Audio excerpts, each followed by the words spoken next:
नमस्कार, मैं हूं सुरेश चौहान के और आप देख रहे हैं बिंदास बोल।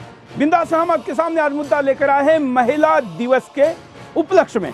आज आपके सामने बिंदास में चर्चा करेंगे पूरे 1 घंटे तक कि क्या हिंदुस्तान, जहां पर नारी शक्ति, नारी का सम्मान और उसके सम्मान के लिए महाभारत और रामायण जैसे महायुद्ध हुए, दुनिया में उस महाकाव्य के आधार पर एक आदर्श जीवन शैली देने वाला हिंदुस्तान आज अंतर्राष्ट्रीय महिला दिवस पर क्यों पिछड़ रहा है? यहाँ की दिशा क्यों भ्रमित है? क्यों नहीं हम सही दिशा में पहुंच रहे? क्या हमारे उपाय भारतीय माटी के, भारतीय रास्ते के, भारतीय सोच के नहीं हैं? इस पर आज के इस कार्यक्रम में हमको चर्चा करनी है। वैसे हिंदुस्तान में 365 दिन के 24 घंटे और हर दिन के हर घंटे के हर मिनट हर पल में हम माता का, महिला का सम्मान करते हैं। नारी सर्वत्र पूज्यते कहने वाले इस हिंदुस्तान में नारी के प्रति होने वाली उदासीनता और अत्याचारों में जो बढ़ोतरी हुई है वो बड़ा ही राष्ट्रीय चिंता का विषय है और इसको लेकर हमको आज इस पूरे कार्यक्रम में चर्चा करनी है। हम आपकी प्रतिक्रिया आप घर पर बैठे टेलीफोन करके दे सकते हैं, स्काइप पर कॉल करके दे सकते हैं, हमारे सोशल मीडिया के द्वारा भी हम तक पहुंचा सकते हैं। आपकी प्रतिक्रिया लेने के पहले विस्तार से मुद्दा।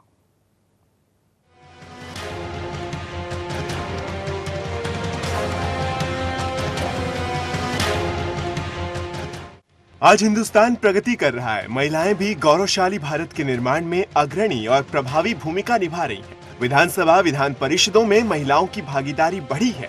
16वीं लोकसभा में अब तक की सबसे ज्यादा महिलाएं चुनकर आई। 73वें संविधान संशोधन ने ग्राम सभा स्तर पर 12 लाख ग्रामीण महिलाओं का नेतृत्व दिया। जी हाँ, हर ओर महिला सशक्तिकरण की बात हो रही है, लेकिन सवाल उठ रहे हैं, क्या नारी सम्मान की दिशा में सही प्रयास हो रहे हैं? क्या वाकई सशक्त और आदर्शवादी महिलाओं को समाज और सरकारें अपना हीरो मान रहे हैं? क्या वास्तव में भारत के गौरवशाली महिला सम्मान को आदर्श बनाने की ओर प्रयास हो रहे हैं? जब हम इसकी ओर ध्यान देते हैं तो कहीं भी हमें गौरवशाली महिला आदर्शों को सम्मान मिलता नहीं दिखाई दे रहा। अगर राज्य सरकारों की बात करें तो अपनी ब्रांड एम्बेसडर किसी फिल्मी हीरोइन या मॉडल को चुनते हैं। क्या आपने कभी देखा है किसी सरकार की ब्रांड एम्बेसडर कोई सैन्य अधिकारी है, कोई प्रसिद्ध डॉक्टर है, कोई जानी मानी सामाजिक कार्यकर्ता है? वो सामाजिक कार्यकर्ता जिसने अपने अकाउंट भरने की बजाय वाकई समाज के लिए कार्य किया हो, गरीबों के लिए लड़ाई लड़ी हो। क्या किसी सरकार ने किसी आध्यात्मिक क्षेत्र की महिला को अपना ब्रांड एम्बेसडर बनाया? कल्पना चावला से लेकर सुनीता विलियम तक महिलाओं ने दुनिया में अपना लोहा मनवाया। क्या किसी सरकार ने किसी महान महिला वैज्ञानिक को अपना ब्रांड एम्बेसडर चुना? आज देश की शान सेना में लड़कियां हर मोर्चे पर अपना लोहा मनवा रही हैं। फाइटर पायलट से लेकर अग्निम मोर्चों तक महिलाएं देश की सेवा कर रही हैं। किरण बेदी जैसी महिलाओं ने पुलिस सुधारों में देश विदेश में अपना लोहा मनवाया। तेज तर्रार वकीलों से लेकर सफल व्यवसायी महिलाएं भारत को आगे बढ़ा रही हैं, गरीबों को न्याय दिला रही हैं। लेकिन समाज और सरकारों की आदर्श ये महिलाएं क्यों नहीं हैं? क्यों हम उन तथाकथित हीरोइनों को समाज और महिलाओं का आदर्श बनाने पर तुले हुए हैं? क्या हम अपनी युवा पीढ़ी को सही महिला आदर्शों के बारे में बता रहे हैं? क्या हम हमारी युवा बच्चियों को केवल तथाकथित हीरोइन बनाने पर तुले हैं? क्या हमें देश को गौरवान्वित करने वाले महिला आदर्शों को नहीं बताना चाहिए? ऐसे में सवाल उठ रहे हैं कि हम कैसे नारी आदर्श स्थापित करना चाहते हैं। ये न सिर्फ हमारी सरकारों पर निर्भर है, बल्कि समाज पर भी निर्भर करता है कि हमारे महिला आदर्श क्या हो, किन महिलाओं को हम अपना आदर्श माने, कैसे हमारे गौरवपूर्ण महिला आदर्श बदले और कैसे बन रहे हैं। यही है आज हमारे सामने सबसे बड़ा मुद्दा।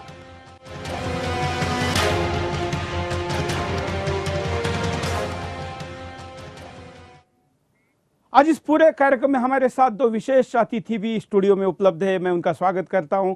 हमारे साथ है रुक्मिणी रॉय जी, जो प्राध्यापिका है नोएडा में। हमारे साथ है रितु राठौड़, जो सोशल मीडिया एक्टिविस्ट है। आपको रितु राठौड़ के बारे में पता होगा कि सोशल मीडिया में कमेंट करने पर उनको उत्तर प्रदेश सरकार ने फायर किया था और देश भर में उसको लेकर बड़ी चर्चा हुई थी। क्या महिलाओं को इस सोशल मीडिया में भी, जो दुनिया भर में लोगों का आवाज बनाए, वहां पर भी कमेंट करने पर भी कार्रवाई का सामना करना पड़ता है? उसका प्रतिनिधित्व के रूप में इनको भी हमने यहां पर रखा है कि जो सोशल मीडिया से ऑलरेडी लोगों के सामने आवाज उठाती है। रुक्मिणी जी इस देश का भविष्य तैयार कर रही है स्कूलों में, वो भी अपनी बात को रखेंगी। हम इन दोनों से और आपकी प्रतिक्रियाओं से भी बात करेंगे, लेकिन हम आपको पहले दिखाते हैं कि सरकारें किनको ब्रांड एम्बेसडर कहां कहां बनाती है। देखिए,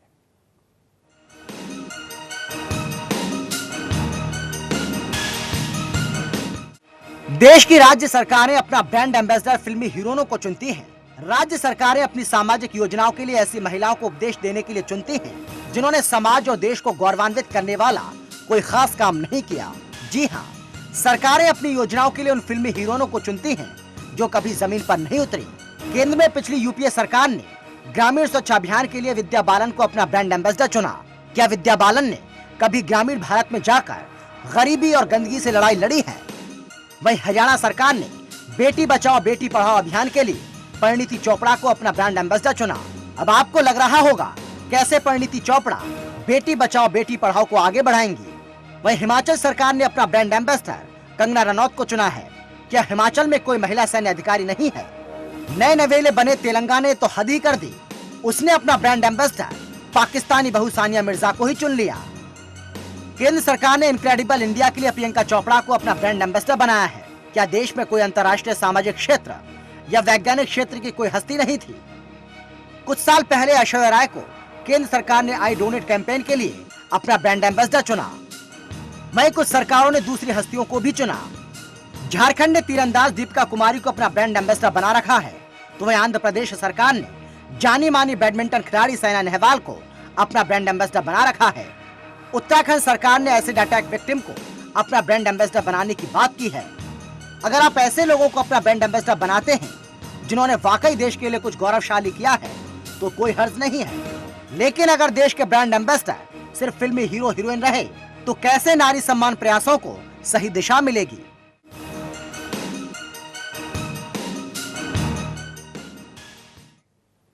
सरकार ये देखती है या सरकार को सलाह देने वाली ब्रांड एम्बेसडर के लिए सलाह देने वाली जो ब्रांडिंग कंपनियां होती है ये देखती है कि ऑलरेडी किसके पास ग्लैमर है। हमारा कहना है कि ग्लैमर आखिर कौन तय करता है? क्यों ना हम उस माँ को ग्लैमर दे दे जिसने दूसरों के घरों में कपड़े रोटी न जाने क्या क्या काम मेहनत के किए और अपने बच्चों को बड़ा बनाया। ऐसी माँ क्यों नहीं हो सकती? हम उसको ग्लैमराइज क्यों नहीं कर सकते? पिछले दिनों छत्तीसगढ़ में एक महिला ने अपने उपजीविका का साधन बकरियों को बेच दिया और घर में टॉयलेट बनाया। वो क्या विद्या बालन से बड़ा ब्रांड एम्बेसडर हिंदुस्तान का नहीं हो सकती, जिसके पैर छूकर देश के प्रधानमंत्री ने दर्शन लिए? क्या हमें अपनी सोच महिलाओं के प्रति प्रयासों में नहीं बदलनी चाहिए? यह आज का सवाल है। आपकी प्रतिक्रिया हम लेना शुरू करते हैं। पहले अतिथियों के पास चलते, रितु राठौर जी के पास। रितु जी, क्या कहेगी आप? मैं इस विषय पर यह कहना चाहूँगी कि डेफिनेटली सिर्फ इसी सरकार से नहीं, अगर हम पुरानी सरकारों को भी देखें तो उनका बायस्ड हमेशा एक एक्ट्रेस को लेने में लगा है। और मैं शायद समझती हूँ क्योंकि सबको एक धारणा है, एक परसेप्शन है समाज में कि जो एक्ट्रेस है वो शायद ज़्यादा इन्फ्लुएंस का काम करती है। लेकिन डेफिनेटली अगर हम इसको चेंज करना बहुत ज़रूरी है, बिकॉज सिर्फ वो ही एक आदर्श महिला नहीं हो सकती। आदर्श महिला अधूरिमा सिन्हा भी हो सकती हैं जिन्होंने अपनी डिसेबिलिटी के बावजूद भी माउंट एवरेस्ट को क्लाइंब किया। डेफिनेटली एक सोच को बदलने की बहुत ज़रूरत है समाज में, जहाँ पर women is not just an actress but वो एक माँ भी हो सकती है, एक सोल्जर भी हो सकती है, एक साइंटिस्ट भी हो सकती है। डेफिनेटली एक सोच को बदलने की ज़रूरत है, इंड्यूस करनी पड़ेगी ये सोच सोसाइटी के अंदर। बिल्कुल। रुक्मिणी जी। जी, अभी आपकी बातें मैंने सुनी और इस वक्त मुझे एक पंक्ति याद आ रहा है, कीट्स के द्वारा बोला गया है, a thing of beauty is a joy for ever. सुंदर चीज को देख करके मन मुग्ध हो जाता है। और जैसे आपने कहा कि बहुत सालों से, बहुत सेंचुरी से यही हमारे देश में एजुकेट किया जा रहा है कि सुंदर लोग दूसरों को ज़्यादा प्रभावित कर सकते हैं और इसलिए एक्टर्स को चुना जाता है। लेकिन एज अ टीचर मैं पर्सनली फील करती हूँ कि इस सोच को कहीं ना कहीं हमें रोकना बहुत ज़रूरी है, क्योंकि इन्हें भ्रमित रखा जा रहा है सोसाइटी को कि ये एक्टर और एक्ट्रेसेस ही सब कुछ हैं, जबकि रियल लाइफ हीरोइंस जैसे मेरी को गेस्ट ने अभी दर्शाया कि बहुत सारे ऐसे व्यक्तित्व में ज़्यादा इम्प्रेसिव हो सकते हैं जिनको हम चुन करके और उनको ब्रांड एम्बेसडर बताएं और बच्चों को ये राह सही दिखाएं कि उनको किनसे इंप्रेशन लेना है। और यहाँ पर एक और लाइन मेरे मन में आता है कि ब्यूटी इज स्किन डीप, आपके कर्म हैं जो प्रभावित करते हैं। और बच्चे अब समझने लगे हैं कि ये फिल्मी ट्रिक्स और ये स्टूडियो का मसालेदार चयन करके एक्टर एक्ट्रेसेस को मोर लार्जर देन लाइफ दिखाया जाता है। बिल्कुल। और वास्तव जमीन पर काम करने वाले लोगों को हम कब महत्व देंगे? हम आने वाली पीढ़ी के सामने किन के आदर्श रखेंगे? क्या ऐसे आदर्श रखेंगे तो वो भी फिल्में और पर्दे के ही ड्रामे तक सीमित नहीं रहेंगे। हिंदुस्तान के सामने ऐसे कई उदाहरण हैं। हमारे इस माटी में इतनी ताकत है, ऐसे प्रतिभावान लोग हर घर गांव-गांव में हैं, लेकिन हम उन तक नहीं पहुंच रहे। क्या इस महिला दिवस के बहाने हमारी खोज की राह उस तरफ जा सकती है? यह भी सोचना है। कुछ कॉलर के पास चलते हैं। जय हिंद। हाँ जी, बोलिए, क्या कहना है आपको? नमस्कार। नमस्कार। हेलो, बोलिए। हाँ, मैं पूछना चाहता हूँ, जो आप आज जो प्रोग्राम कर रहे हैं, ये तो और किसी की आवाज आ गई टीवी पर। चलिए, धन्यवाद। कॉलर को हम कहेंगे कि जैसे ही आपका कॉल कनेक्ट होता है आप तुरंत बात करना शुरू करें। आपका कॉल आपको सुनना है तो आप रिपीट टेलीकास्ट को देखें। अगले कॉलर के पास चलते हैं। जय हिंद। सुरेश जी, मैं संजीव लोहिया बोल रहा हूँ नोएडा से। बोलिए संजीव जी। मेरी चिंता ये है कि हम जिस तरह से टीवी पर देख के इन हीरो हीरोइनों को अपना आदर्श मानते हैं, अगर हम किसी आर्मी से या हमारी महिलाएं वैज्ञानिक हैं उनको अपना आदर्श बनाएं तो हमारे बच्चों पर भी उसका प्रभाव पड़ेगा और हमारे बच्चे उनको अपना आइकॉन मान के आगे बढ़ेंगे। तो हमें इससे बचना चाहिए। आज हमारे समाज में, हमारी संस्कृति में जहर घोल रहे हैं टीवी के जो हीरो हीरोइन है। मैं तो इन्हें बहुत बुरा मानता हूँ। बिल्कुल, धन्यवाद। अगले कॉलर के पास चलते हैं। जय हिंद। बोलिए, क्या कहना है आपको?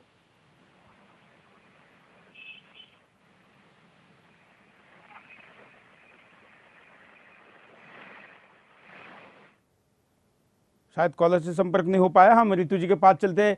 आपने कॉलर का भी रुख देखा है और सोशल मीडिया पर हमने जो पोस्ट डाली इस कार्यक्रम की, तो उस पर भी जो लोगों का रुख आया है ये वही है जिसकी हम चर्चा करें। लेकिन आखिर सरकारें ऐसा क्यों नहीं कर पाती? क्या कारण है? जैसे कि मैंने आपको पहले बोला कि ये कहीं ना कहीं हमारे सोसाइटी की जो परसेप्शन है कि एक एक्ट्रेस ही एक रोल मॉडल हो सकती है, ये अभी से नहीं, ये डिकेड से चला आ रहा है। तो जिस तरह से हम, एक बच्चा जब पैदा होता है वो स्मोकर नहीं होता, उसके अंदर ये इंड्यूस करा जाता है, smoking is an induce disease. उसी तरीके से एक ये परसेप्शन हमारे कल्चर में, हमारे सोसाइटी में इसको इंड्यूस किया गया है। और मैं ये भी समझती हूँ कि जो ये सूडो फेमिनिज्म हमारे कल्चर के अंदर आई है, हमको इसके ऊपर भी ध्यान देना बहुत जरूरी है। एक छोटी बच्ची को, एक माँ बाप जब अपनी बच्ची को बड़ा करें तो वो उसको ये बताएं कि हमारे कल्चर में, हमारी संस्कृति में एक लड़की को कितना एम्पावर ऑलरेडी किया गया है। या देवी सर्वभूतेषु शक्ति रूपेण संस्थिता, ये सिर्फ भारतीय ही संस्कृति में बोला जाता है, लेकिन ये चीजों को बताया ही नहीं जा रहा, पढ़ाया ही नहीं जा रहा।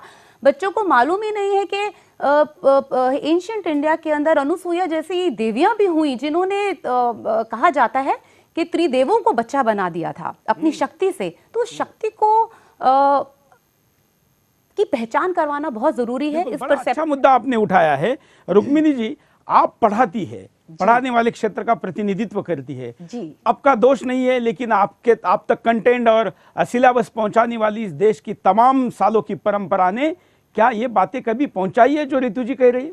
वो बिल्कुल सही कह रही हैं। लोगों में एक गलत धारणा है कि हीरोइंस हमारी ब्रांड एम्बेसडर। दूसरा मुद्दा कि क्या बच्चों को ये चीजें पढ़ाई जाती हैं? जो हमारे महान परंपराओं की महिला, उनके बारे में कुछ पढ़ाया नहीं जाता सिलेबस में? बिल्कुल पढ़ाई जाती है। और झांसी की रानी, ये सब कविता पाठ बच्चे करते हैं। एनी बेसेंट के बारे अगर बात करते हैं, मदर टेरेसा के बारे बात करते हैं, तो वो तमाम मदर टेरेसा को तो इसलिए ग्लैमराइज किया जाता है क्योंकि धर्मांतरण करने वाली दूसरी मदर को वो आसानी हो। उसके अलावे अभी जैसे सुनीता विलियम्स आई थी, तो स्कूलों से बच्चों को ले जाके उनसे मिलाया गया कि उन्हें एक रियल लाइफ हीरोइन से कांटेक्ट करने का मौका मिला, उनसे वार्तालाप करने का मौका मिला। और हम अपने स्कूल में एज अ टीचर ये ऑब्जर्व करते हैं कि एम्पावरमेंट का इंटरप्रिटेशन बहुत गलत सोसाइटी में चल रहा है, जहां लड़कियां सोचती हैं वेस्टर्न कल्चर को अडॉप्ट करें और अगर हम रूड हो जाते हैं तो हम एम्पावर्ड हो जाते हैं। जो एज अ टीचर मैं हर समय बच्चों में ये समझाने की कोशिश करते रहती हूँ, एक उदाहरण के तौर पर, because you know morals are caught, they are not taught. तो बच्चे हमें इमिटेट करते हैं। जो हमारी एपीजे की पूरी स्टाफ मेंबर्स हैं वो अपने बिहेवियर से ये दिखाती हैं कि आपको असर्टिव होना है, एग्रेसिव नहीं होना है, आपको अपने हक का पहचान होना चाहिए, लेकिन उसके लिए मुद्दा उठाना या स्पष्टता होना ज़्यादा ज़रूरी है, न कि किसी के साथ बहर करना है। मैं इसमें एक चीज और जोड़ना चाहूंगी। हाँ। अभी सोशल मीडिया पे कुछ दिन पहले एक बहुत वायरल हुआ कि राहुल गांधी के बारे में पढ़ाया जाता है। तो मैं ये पूछना चाहती हूँ कि राहुल गांधी के बारे में पढ़ाया जाता है, why Droupadi Murmu who is the governor of Jharkhand and belongs to a tribal community, उसके बारे में क्यों नहीं पढ़ाया जाता? बिल्कुल, क्योंकि वो मुख्यमंत्रियों को जो राजनीतिक फायदा चाहिए, जो मुख्यमंत्री राहुल गांधी को खुश करना चाहते हैं, वो अपने यहाँ के सिलेबस में इसको डालते हैं और कर्नाटक ने ये गलत शुरुआत की है। हमारे साथ कई कॉलर भी जुड़े, हम हमारे अतिथियों से भी बात करेंगे, कॉलर के पास भी जाएंगे। हम एक महिला कॉलर हमारे साथ जुड़ी, उनके पास चलते हैं। जय हिंद। कार्यक्रम दिखाया जा रहा है अंतर्राष्ट्रीय महिला दिवस के उपलक्ष्य में, उसके लिए बधाई देना चाहती हूँ। और अभी जी न्यूज पे एक छोटी सी बालिका का इंटरव्यू आया था, जानवी का। तो अंतर्राष्ट्रीय महिला दिवस के उपलक्ष्य में उसका सम्मान किया जाना चाहिए, जो इतनी छोटी सी अवस्था में अपने साथ साथ पूरे देश का विचार कर रही है। और वो कन्हैया जैसे देशद्रोहियों को चैलेंज कर रही है कि खुलकर बहस करे मेरे सामने। अभिव्यक्ति की स्वतंत्रता का अर्थ ये नहीं है कि देश को गाली दी जाए। आज के मुद्दे पर बने रहें, हम आज के मुद्दे पर महिला विषय पर बात करेंगे। अगले कॉलर के पास चलते हैं। जय हिंद। हेलो, बोलिए। सुरेश जी नमस्कार। नमस्कार, बोलिए। सर जी मैं रहीराज बोल रहा हूँ। हाँ सर जी, ऐसा क्या है कि कोई दूसरा बस टीवी देख के लड़का लोग बिगड़ जाता है, ऐसा होता है वैसा होता है। कम से कम कोई हाई फाई में ऐसा रहता है तो सबका अलग सिस्टम रहता है। अगर कोई अच्छा टीवी का कोई भी ऑप्शन जैसा अगर करता है, कोई चीज अगर सोचता है तो उसको आगे बढ़ने देना चाहिए। बिल्कुल, ओके, धन्यवाद। हम अच्छे लोगों को आगे नहीं बढ़ाते। टीवी हो, फिल्में हो, पुस्तकें हो, राजनेता भी ऐसे लोगों को मिलते हैं और एम्बेसडर भी ऐसे लोगों को बनाते हैं। तो अच्छा स्टफ, अच्छे लोग, अच्छे क्षमता, अच्छी प्रतिभा कैसे सामने आएगी, ये सवाल है। हम आपको एक और पैकेज दिखाते हैं जिससे शायद आपके आज के सोच में और फर्क पड़े। ये पूरब पश्चिम फिल्म का शॉट है, इसलिए दिखाया है क्योंकि आज इस नारी को जो कभी 40 साल तक अपने पति के लिए वेट करती थी, प्रतीक्षा करती थी, आज भी कर रही है, बल्कि इसकी संख्या हिंदुस्तान में ज्यादा है। इस पर मेरा पूरा भरोसा और अभिमान है। लेकिन इनको भटकाने की कोशिश की जा रही है। रितु जी, हिंदुस्तान में हिंदू मैरिज एक्ट में कितने आसानी से उसको डाइवोर्स के लिए प्रेरित किया जा रहा है और फिल्मों के द्वारा भी उसको कैसे चरित्रहीन किया जा रहा है। इस चित्र को भी हिंदुस्तान के सामने रखना नहीं चाहिए। बिल्कुल रखना चाहिए, और ये बहुत ही बड़ा डिजास्टर है जिसकी तरफ हम लोग जा रहे हैं। भारत में मैं कुछ डेटा देना चाहूंगी यहाँ पर। बंगाल, सिर्फ वेस्ट बंगाल में 350% इंक्रीज हुआ है डिवोर्स रेट्स में। सिर्फ फ्रॉम 2003 टू 2014 11 साल में 350% का डिवोर्स रेट बढ़ा है। हम कौन सी सोसाइटी की तरफ बढ़ रहे हैं? Man is a social animal. हम लोग एक औरत को एक फ्रीडम के दिशा में ले जाकर क्या फैमिली स्ट्रक्चर को खत्म करना चाह रहे हैं? क्या एक जो मैरिज का इंस्टीट्यूशन है, क्या हम उसको खत्म करना चाहते हैं? औरत की शक्ति उसकी औरत होने में है, औरत की शक्ति उसका मर्द होने में नहीं हो सकती कभी भी। ये मेरा राय है और इस चीज को हमारे को अभी हम रोक लें तो हमारे लिए बहुत अच्छा होगा, हमारे समाज के लिए बहुत अच्छा होगा। भारतीय संस्कृति से जितना हम लोग जुड़े रहेंगे, वेस्टर्नाइज नहीं होंगे, उतना ही हमारे समाज के लिए अच्छा होगा। और आपने जो कहा कि मर्द बनने की दिशा में भी उसके सामने एक अच्छा तरीका दिया गया है, वो अर्धांगिनी का दिया गया है, जिसमें वो पुरुषत्व का भी अभिमान स्वाभिमान अपने अंदर ला सकती है, उसकी भूमिका निभा सकती है। लेकिन हम उस दिशा में नहीं जा रहे। बिंदास बोल जा रही है। एक छोटे से ब्रेक के बाद फिर आएंगे बिंदास।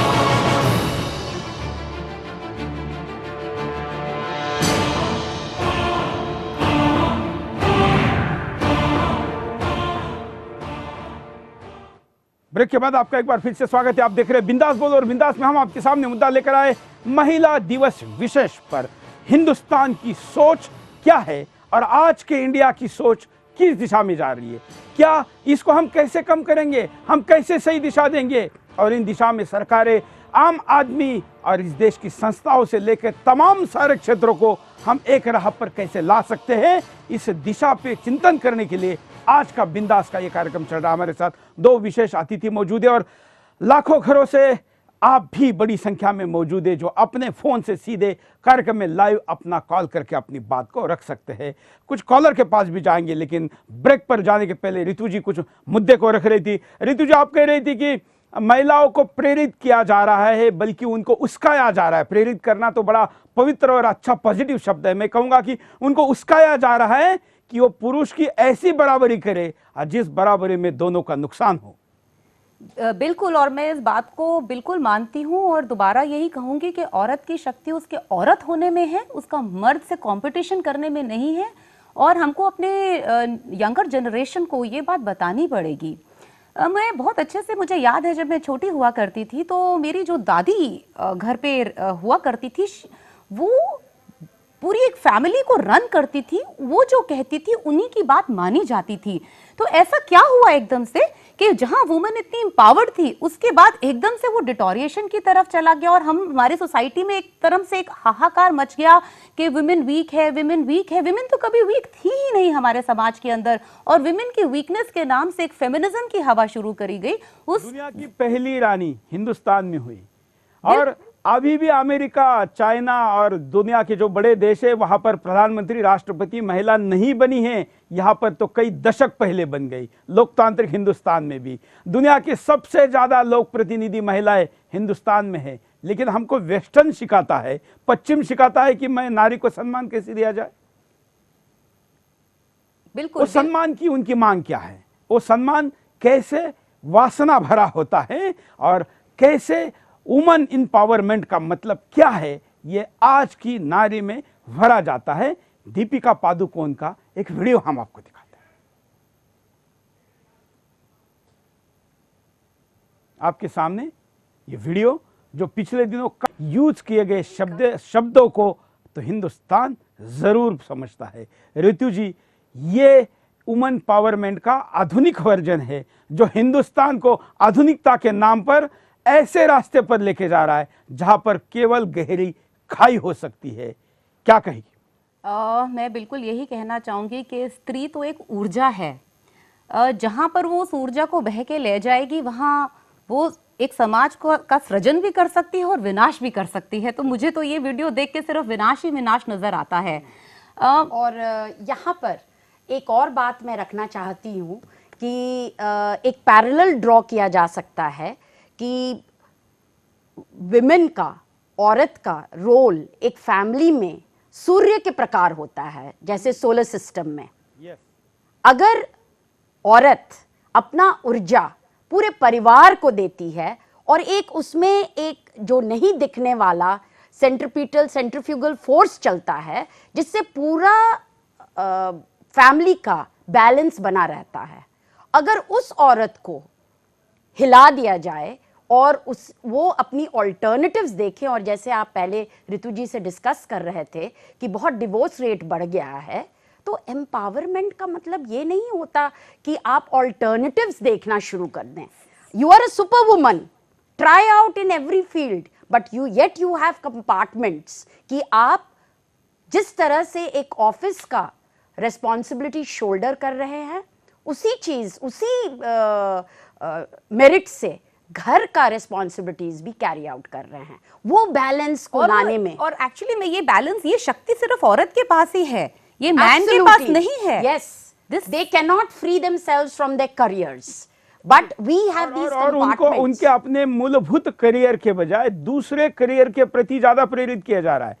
मैं ये नहीं कहता कि बाकी काम नहीं करने चाहिए, लेकिन उन कामों के प्रति उनको इतना ज्यादा प्रभावित किया जा रहा है कि उसका जो मेन रोल है दूसरी पीढ़ी को तैयार करना, घर के पूरे, आपने बहुत अच्छा रुक्मिणी जी ने शब्द यूज किया कि पूरी सोलर सिस्टम जो घर की है, पूरी जो एक व्यवस्था है उसके केंद्र स्थान में रहकर उसको सही ममत्व की दिशा देना, ये नहीं होने दिया जा रहा है, बल्कि उसको अपने पति के साथ कॉम्पीट करवाया जा रहा है, जिसके अर्धांगिनी होकर उसने उसके यश में उसका आनंद होना चाहिए, उसके हर अपयश में उसने उसका साथ देकर उसको मजबूती से खड़ा करना चाहिए। ऐसा होने के बजाय वो उससे तोड़ी जा रही है, उसको उसका दूर लेके जाया जा रहा है। कॉलर के पास चलते हैं। जय हिंद, बोलिए। जी, मैं प्राची अधिकारी बोल रही हूँ। कहाँ से? तो मैं दक्षिण भारतीय अभिनेत्री हूँ और हिंदू समाज से भी जुड़ी हुई हूँ कार्यों से। मेरा कहना ये है कि महिला सशक्तिकरण की जब बात होती है एम्पावरमेंट की, तो उसमें जो महिला और पुरुष है जब वो विवाह या दाम्पत्य सूत्र में बंधते हैं, तो महिला को अगर बच्चे हो जाते हैं तो उसको 5-6 साल, जब तक बच्चे के मस्तिष्क का विकास नहीं होता, उसे अपने घर पर अपने बच्चे की देखभाल करनी चाहिए, क्योंकि जन्म वो देती है, वो जननी है। और जब बच्चे का दिमाग 5-6 साल तक की आयु तक जो बढ़ जाता है, वो हमेशा के लिए वही रहता है जो उसकी थिंकिंग होती है। अगर आप बच्चे को डांटिए तो वो बच्चा जो होता है आंखों में आंसू भर लेता है या गुस्सा करता है, लेकिन वो लड़ नहीं पाता क्योंकि उसके बॉडी क्षमता नहीं होती, लेकिन दिमाग को पता होता है कि बेइज्जती हुई है या इंसल्ट हुआ है। तो इसलिए ये माँ पे निर्भर करता है औरत पर कि उस समय वो सारे काम का त्याग करके मातृत्व का निर्वाह करे। बिल्कुल, बहुत अच्छा ये सजेशन है। अगले कॉलर के पास चलते हैं। जय हिंद। जय हिंद सुरेश जी। बोलिए। सुरेश जी, मैं ये कहना चाहता हूँ, देखिए कि हमारे जो संस्कार है, इस देश के जो संस्कार है, भारत के जो संस्कार है, उसमें जितनी ताकत है किसी देश के संस्कारों में ताकत नहीं है सुरेश जी। और आज स्थिति ये है कि हमारे देश के अंदर हमारे जो संस्कार है, जो हमारे पुरखों से हमें मिले हैं, उन संस्कारों से हमारे देश के लोग बहुत दूर होते जा रहे हैं सुरेश जी। और मैं ये कहना चाहता हूँ कि आज शिक्षा जो है, आज की टाइम की जो शिक्षा बच्चों को दी जा रही है, उसको शिक्षा को संस्कारों से हटा के दी जा रही है। संस्कारों से बच्चों को परे किया जा रहा है। संस्कारों का बच्चों को पता नहीं है सुरेश जी। संस्कारों का हनन हो रहा है, और ये संस्कारों का हनन हमारे लिए बहुत ही बड़ा नुकसानदायक इस देश के लिए। हमारे संस्कार इतने मजबूत संस्कार हमारे पूर्वजों ने हमें दिए हैं कि हमें कोई दिक्कत का सामना करने की जरूरत नहीं है। लेकिन आज जो शिक्षा है वो खाली व्यवस्थीकरण की हो गई है, पैसे की शिक्षा हो गई है, संस्कार वहां से बहुत दूर हो गए हैं। तो मेरा ये मानना है कि हमें संस्कार से, पुरुष हो चाहे महिला हो, हमारा आदर्श अगर है तो सबसे बड़ा आदर्श संस्कार ही हमारे जो देश के है वही हमारा आदर्श होना चाहिए। बहुत बड़ी बात आपने कही, और जिसकी कमी, बल्कि संस्कार देने के बजाय विकृति को हमारे अंदर इंजेक्शन से इंजेक्ट किया जा रहा है। वो टीवी के द्वारा हो, फिल्मों के द्वारा हो, अखबारों के द्वारा हो, सोशल मीडिया के द्वारा हो या टेली मीडिया के द्वारा हो, ये इतने बड़े पैमाने पर है कि संस्कारों का अनुपात, जिसको कि केवल हम अभी परंपरा तक मान रहे हैं, और दूसरी तरफ एक मॉडर्नाइजेशन का एक्सेप्टेंस, जिसको कि हम पॉजिटिवली देखकर गलत चीजें को एक्सेप्ट करें। ऋतु जी, क्या इसी प्रकार की गति अगर रही, जो कि विदेश, पश्चिम और इस देश को गुलाम बनाने वाली ताकतें चाहती है, तो मुझे लगता है कि उनका खेल करीब करीब सक्सेस होने की दिशा में है। आप बिल्कुल ठीक कह रहे हैं, और मैं इस पे आपको एक और डेटा देना चाहूंगी। ब्रिटेन में एक रिपोर्ट निकली जिसके अंदर एक टीचर ने आर्ग्यू किया कि 40 to 50% youngsters born in Britain this year face a greater risk of failing at school because they will be born to unnamed couples और सिंगल पेरेंट्स। अब आप ये देखिए कि ये तो वेस्टर्न सोसाइटी तो अपने आप को खत्म कर ही चुकी है। हमारा भी यही हशर होगा अगर हम इस पथ पे अग्रसर रहे। इसलिए भारत में भी ये कहा जा रहा है कि शादी करे बगैर साथ रहे, लिव इन रिलेशनशिप को प्रमोट किया जा रहा है। भारत में भी इन आदमी आदमी से, औरत औरत से शादी करने को प्रमोट किया जा रहा है। और एक ऐसा अडॉप्शन का, अगर आपको बच्चा चाहिए तो आप अडॉप्ट करवा लीजिए। कोई शादीशुदा व्यक्ति है, उसको बच्चा नहीं हो रहा है तो उन्होंने लेना तो चाहिए ही, वो अच्छी व्यवस्था है, इस समाज की परंपरा है, बल्कि दुनिया को हमने ये सिखाई है। लेकिन जानबूझ के आप शादी मत करिए और ऐसे अनाथों को लीजिए जो अनाथ पैदा करने की फैक्ट्री इन्होंने अपने कुसंस्कारों से समाज में पैदा की हुई है। जी बिल्कुल बिल्कुल। और रुक्मिणी जी कुछ कहना चाहती है? जी, मैं यहाँ पर आपसे भेद है मुझे लगता है कि हम लोग का जो परिवार और जो संस्कार हम कहते हैं, in other word civilization, culture, ये चलते फिरते नहीं होता है। ये पीढ़ी दर पीढ़ी हर घर का धरोहर है। और इसको हम ये छोटे छोटे आकर्षक एडवर्टाइजमेंट या आर्टिकल या लोगों से चेंज होने नहीं देंगे।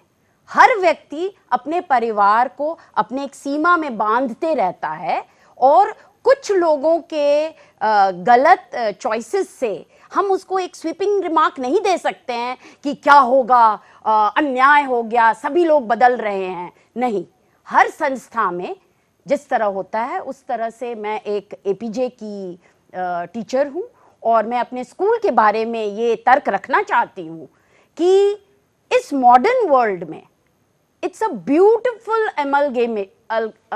Amalgam of modernity and traditions. मेरे खुद के बच्चे यहाँ पे पढ़े हैं और मैं देखती हूँ। आप सही कह रहे हैं, लेकिन ये अर्ध सत्य है। सत्य ये भी है कि जो अनुपात है समाज में बुराई होने का वो बहुत बड़ा है। जो आंकड़े यहाँ पर युति दे रही है, ये आंकड़े भी दिखा रहे हैं ना कि हम अपने जड़ों से हिल रहे हैं। दैट परवर्शन जो डेटा उन्होंने दिया है वो ब्रिटेन का उन्होंने दिया। लेकिन ये हम भी है। लेकिन अगर हम अपने परिवार में भारत का भी ये डेटा है कि भारत में हमारा डाइवोर्स रेट बहुत बड़ा है। डाइवोर्स रेट जिस तरीके से भारत में 350% से बदल, तो हमारे बच्चे भी तो सेम सफर करेंगे ना। At the same time what tabloids से हम अपने घर में भी देखते हैं कि अगर हम 500 लोगों से डायरेक्टली रिलेटेड और कनेक्टेड हैं, उसका भी कुछ रेशियो होता है और वहां से भी हम कुछ मतलब ये एक और पहलू है जो मैनिपुलेटेड फिगर वाला एक पहलू है जो हमारे को ये बताएगा कि हम आगे क्या डेंजर देख सकते हैं। There is a pattern. और हमारे बच्चे भी तो सिंगल पेरेंट बच्चे जो आप देखिए वो कितने इमोशनली अनफुलफिल्ड बच्चे होते हैं।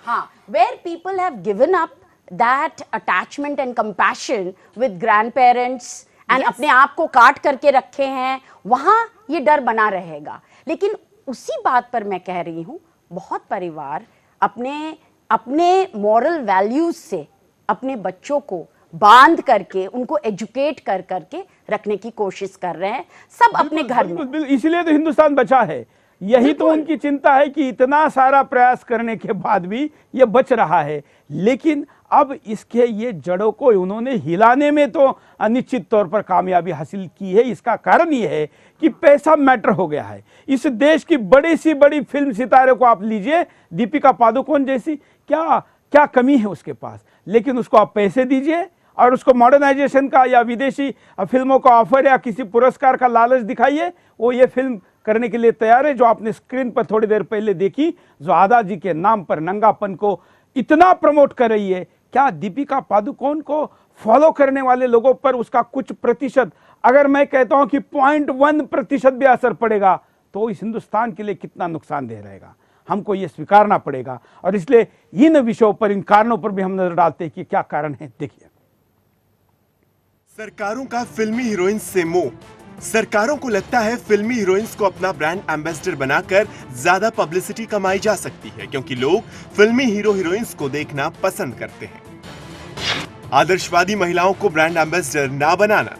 ऐसा नहीं है कि देश में शिक्षा के क्षेत्र में, सामाजिक क्षेत्र में और दूसरे क्षेत्र में महिलाओं ने कोई गौरवशाली इतिहास ना बनाया हो, लेकिन सरकारें उनको हमेशा अनदेखा करती रही। आधुनिकता के नाम पर आदर्शों से खिलवाड़। ऐसा लग रहा है जैसे हमारे समाज के आदर्श सिर्फ पर्दे के फिल्मी हीरो और हीरोइंस ही हैं। हर युवा फिल्मी पर्दों पर दिखने वाले फिल्मी हीरो और हीरोइंस की तरह बनना चाहता है। समाज की दूसरी महिला प्रतिनिधियों की अनदेखी, चाहे वो सरकारें हों या फिर प्राइवेट क्षेत्र की व्यावसायिक कंपनियां, सभी जगहों में फिल्मी हीरोइंस के अलावा बाकी क्षेत्रों की महिला प्रतिनिधियों को कोई ब्रांड एम्बेसडर नहीं बनाता। देश के युवाओं के आदर्श बदलते। आज ज्यादातर बच्चियां कहती हैं मुझे प्रियंका चोपड़ा बनना है, मुझे दीपिका पादुकोण बनना है, लेकिन कल्पना चावला या फिर सेना में जाने की बात करने वाली बच्चियों को मूर्ख समझा जाता है। कुछ और कारणों पर नजर डालते हैं। रुक्मिणी जी को भी पूछते हैं कि क्या कारण है इस दिशा में आगे जाने के। उसके बाद हम परिणामों पे कुछ चर्चा करेंगे और उपायों पे अंतिमता चर्चा करेंगे। फिलहाल कुछ कारणों पे डिस्कस करते हैं। आपके नजर से क्या कारण है? जो इन्फ्लुएंस बच्चों पर है वो तड़क भड़क वेस्ट का, उनके सक्सेसफुल लाइव्स के कारण अट्रैक्शन है। लोगों को सोचता है कि उनके बात व्यवहार में जिस तरह से वो प्रोग्रेस कर रहे हैं वेस्ट में, यूरोपियन कंट्रीज में, अमेरिका में, तो बच्चे यहाँ से उस चमक धमक से आकर्षित जरूर हैं, लेकिन उसके साथ साथ एज अ टीचर मेरी रिस्पॉन्सिबिलिटी बनती है कि मैं अपने स्टूडेंट्स को इन्फ्लुएंस करूं। हम फिलहाल कारणों पे ही नजर करें, उपाय पे बाद में जाते हैं। ऋतु जी, कुछ कारण? हाँ, तो कारण एक तो यही है कि चमक धमक, और हर समय हमें उसी पे डाल दिया जाता है कि we are a developing country, और उसके अगेंस्ट उनके चॉइसेस के कारण वो डेवलप्ड कंट्री है। तो इन सभी चीजों से बच्चों में, जो यंग माइंड्स, इंप्रेशनेबल माइंड्स हैं, उन्हें लगता है कि उन्होंने जो किया और वो जो करते हैं वो सही है, और हमारे पूर्वज हमें जो बताया जा रहा है शायद गलत है। ऋतु जी, आप बिल्कुल जो रुक्मिणी जी ने कहा, मैं उसी के एक्सटेंशन में एक बात ये कहना चाहूँगी। अभी एक फेसबुक पे मेरी मित्र बनी, वो इंदौर से हैं, एक मुझे केस स्टडी सुना रही थी कि इंदौर में उनकी किसी जानने वाले की बेटी कहती है कि मुझे तो सनी लियोने बनना है। तो माय गॉड, ये देखिए कि सनी लियोने जैसी एक पॉर्न एक्ट्रेस को आपने बॉलीवुड में एक्सेप्टेंस देकर आप क्या एक समाज के सामने एग्जाम्पल सेट कर रहे हैं। ये एग्जाम्पल सेट कर रहे हैं कि it is okay to be a porn star and yet you will be accepted in the mainstream of the society. यही तो कारण है जिसकी वजह से आज हमारे जो बच्चे हैं, बच्चियां हैं, वो अपने मार्ग से भ्रमित हो चुके हैं, टीवी से, जैसे आपने कहा, और चाहे जो हमारी बेसिक स्टडी है, हमारी जो एजुकेशन है, पेरेंट्स हैं, वैल्यू सिस्टम है, वो सब कुछ पोल्यूटेड हो चुका है, और इसके ऊपर दोबारा ध्यान देना बहुत जरूरी है। लियोन की आप बात कर रही है, वो इंटरनेट पर देखी जाने वाली भारत की सबसे बड़ी हस्ती है, जो शायद हिंदुस्तान में, और दुर्भाग्य देखिए देश की सरकारी कंपनी भी, टेलीकॉम कंपनियां जो है और निजी तो करती है, अगर कोई इंटरनेट डाटा का सर्विस अगर सब्सक्राइब करता है ना, तो उसके मोबाइल पे पहला मैसेज आ जाता है कि सनी लियोन के कम से कम हॉट पिक को देखिए जी। तो व्यक्ति वो डाटा बेचने के लिए इस देश की कंपनियां इस देश की ईमान को, संस्कार को, मान्यता को, सभ्यता को बेच रही है, उस पर आघात कर रही है, ये नहीं समझ रही है। जी बिल्कुल बिल्कुल, और यही तो कारण रह गए हैं कि हर जगह से अटैक हो रहा है, बहुत ही सटल तरीके से हमारी संस्कृति के ऊपर, हमारे समाज के ऊपर। बिल्कुल, इससे कैसे हम बचेंगे, या बचने के पहले परिणाम भी हमको देखना जरूरी है कि इसके परिणाम हम पर क्या हुए। देखिए, युवा लड़कियों की आदर्श फिल्मी हीरोइंस बनने लगेंगी। वैसे तो ये ट्रेंड शुरू हो गया है। आज ज्यादातर लड़कियां फिल्मी हीरोइंस को अपना आदर्श मानने लगी हैं, क्योंकि उन्हें पता है फिल्मी हीरोइन बनने के लिए पढ़ाई जैसे कामों की जरूरत कम ही पड़ती है। देश में नारी सम्मान की दिशा भटक जाएगी।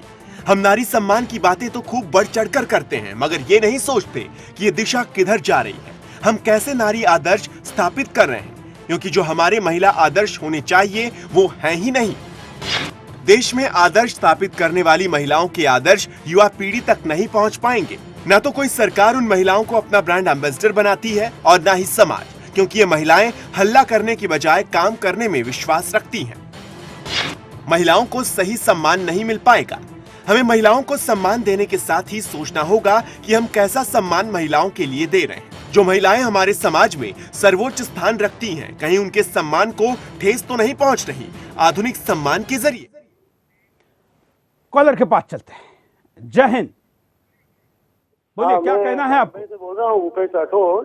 मुझे काफी अच्छा लगा कि टीवी चैनल पे इस तरह के विचारधाराओं को बताया जा रहा है। मैं ये कहना चाहता हूँ कि ये जो डेमोक्रेसी के और आधुनिकता के चैंपियन बन के घूमते हैं, टाइम्स ऑफ इंडिया वगैरह में आप देखिए, तो आप अपनी फैमिली के साथ उसके पन्ने नहीं पलट सकते।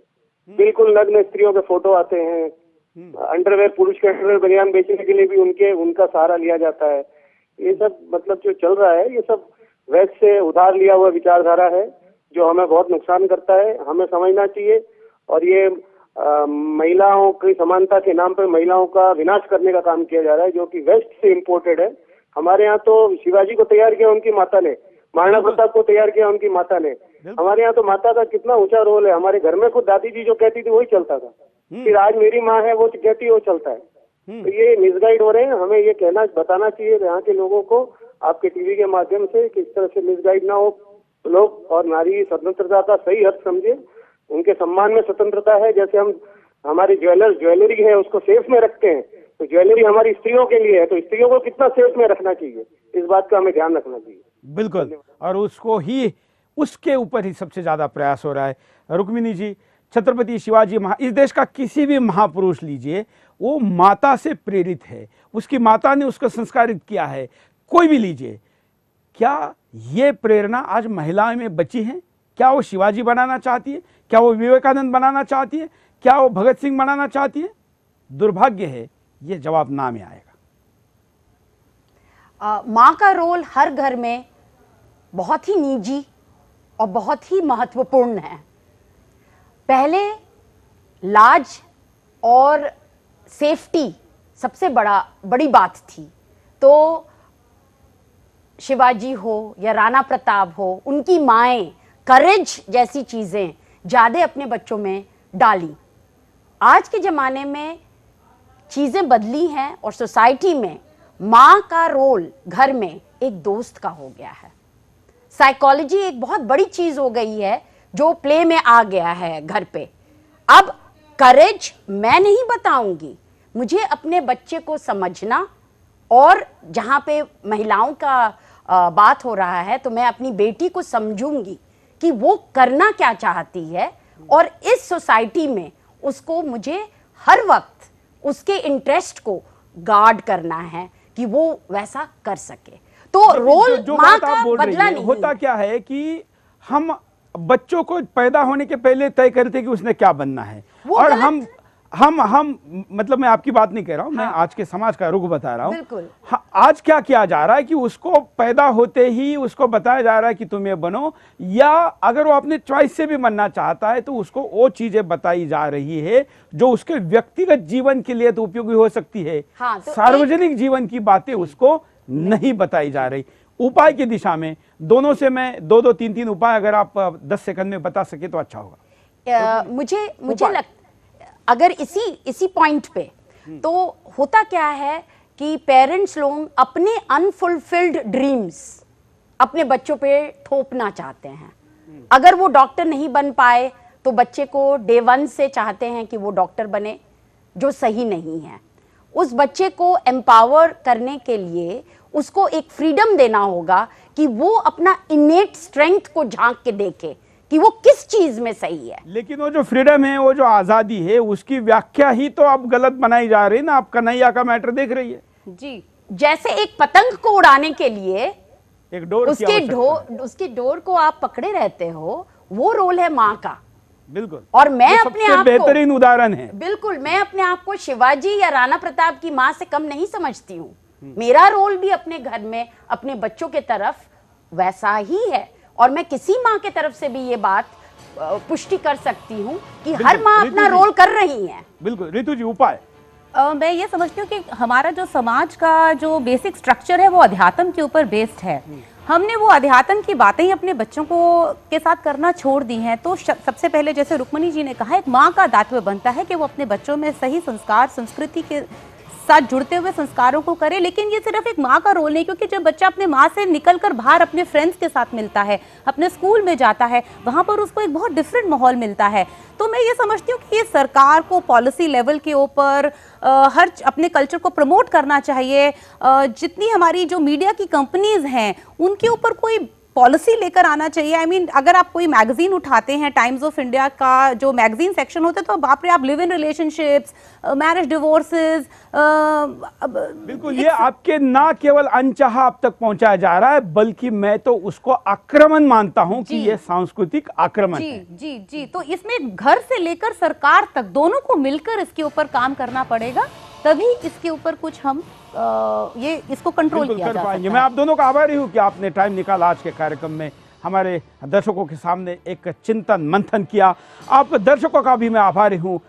इतनी बड़ी समस्या का, इतने बड़े परंपरा का, इतने बड़े चैलेंजेस का ये चर्चा केवल 1 घंटे में नहीं हो सकता, लेकिन एक शुरुआत के तौर पर एक प्रातिनिधिक चर्चा हमने आपके सामने शुरू की है। आने वाले दिनों में सुदर्शन पर विशेष करके महिलाओं के लिए भी एक सेक्शन हम लेकर आ रहे हैं, क्योंकि फिलहाल टीवी पर महिलाओं का शिक्षण का मतलब कुछ सीरियल, फिल्में और पेज 3 बातें रह गया है। और इसलिए संस्कारों की, राष्ट्र के निर्माण की, और राष्ट्र का निर्माण का मतलब पहले बच्चे और परिवार के निर्माण की बात करने वाले कार्यक्रम हम आपके सामने लेकर आएंगे। इसकी घोषणा मैं आज इस कार्यक्रम के बहाने करता हूं। समाज में जो भी आदर्श महिला है, उनके नाम, उनके काम हम तक आप लिख कर भेजिए, हम उसको प्रमोट करेंगे। हम चाहते हैं कि ऐसे लोगों को प्रमोट किया जाए। हम सरकारें और बाकी मीडिया पर निर्भर रहने के बजाय सुदर्शन से इसकी शुरुआत करने के लिए तैयार है कि हम आदर्श महिलाएं कौन हो और उनको कैसे ग्लैमराइज किया जाए। आज के कार्यक्रम में इतना ही। जय हिंद।